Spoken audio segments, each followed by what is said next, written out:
Hello everyone, আসসালামু আলাইকুম। সবাই কেমন আছেন? আলহামদুলিল্লাহ আমি অনেক ভালো আছি। আর বছরের প্রথম দিন কোথায় ঘুরতে গেলাম তো সেটাই আজকে বলবো। এই তো দেখেন চলে আসলাম পুরো ফ্যামিলি মিলে খোলা একটা জায়গায়। এই জায়গাটার নাম হচ্ছে সারিঘাট। এখানে অনেক মানুষই যাওয়া আসা করে, তবে এই জায়গাটা যখন বর্ষার সিজন থাকে তখন খুবই সবুজ থাকে, ঘাস আর ঘাস ফুলে ভরপুর থাকে। আর এখন যেহেতু শীতের সিজন তাই এগুলো ঘাসগুলো মরে গেছে, সেজন্য একটু অন্যরকম লাগছে। তবে খুব আনন্দ হয়েছে, কারণ বাচ্চাদের একটা খেলার জায়গা হয়েছে। আমরা যেহেতু শহরে থাকি, ইট কাঠের দেয়ালের ভিতরে থাকি, ইচ্ছে করলে বাহিরে বের হতে পারি না, খেলাধুলা করতে পারি না। তো বাচ্চাদের খুব একটা আনন্দের একটা জায়গা, এই জায়গাটার মধ্যে খেলতে পারে, দৌড়াদৌড়ি করতে পারে ইচ্ছে মতো।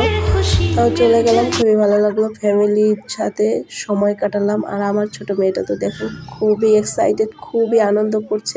বিশেষ করে এই জায়গাটা হচ্ছে একটা গ্রাম্য সাইট, যেখানে গ্রামের একটা পরিবেশ আছে আর খুবই ভালো লাগে। আর এই তো দেখেন সূর্য অস্তের সময় এই জায়গাটা এত ভালো লাগছিল, আসতে ইচ্ছে করছিল না। তো অনেক ভিডিও করলাম, অনেক মজা করলাম। আর এই ফাঁকে চলে গেলাম মেয়েদেরকে নিয়ে একটু ঘোরায় চড়াতে। অনেক মজা হয়েছিল। আসলে ওরা কখনো ঘোড়ার পিঠে চড়েনি। ছোট মেয়েটা অনেকটা ভয় পাচ্ছিল, বাট ছোট মেয়েটার জন্য বড় মেয়েটাকেও উঠিয়ে দিলাম ঘোড়ার পিঠে, যেন ও ভয় না পায়, ওকে যেন ঠিক মতো ধরে রাখতে পারে। সেজন্য অনেকটা পথ ঘোড়ায় চড়ে ওরা ঘুরলো, পুরো মাঠটা ঘুরে বেড়ালো, খুবই আনন্দ হচ্ছিল।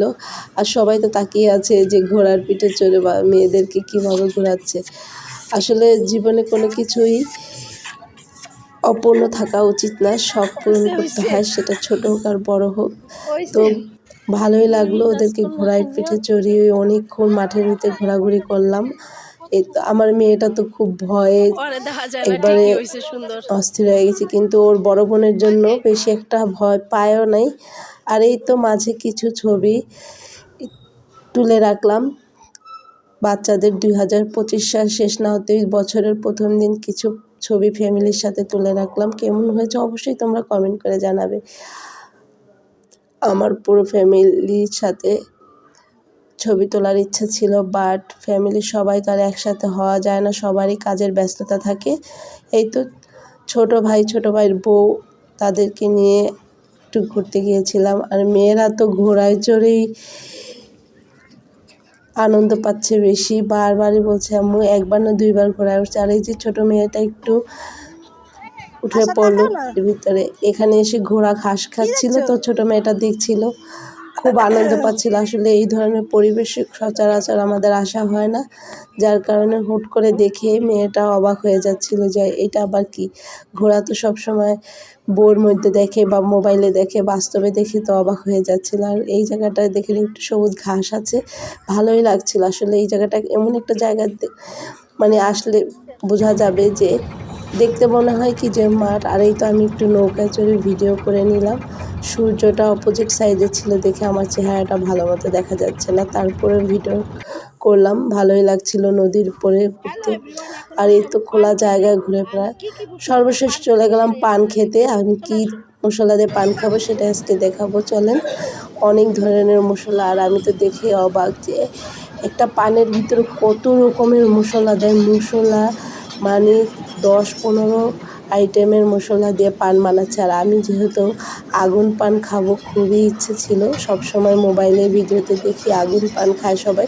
তো আজকে যেহেতু সুযোগ চলে আসলো তাও আগুন পান খাওয়ার, তো আমি কেন সুযোগটা হাতছাড়া করব।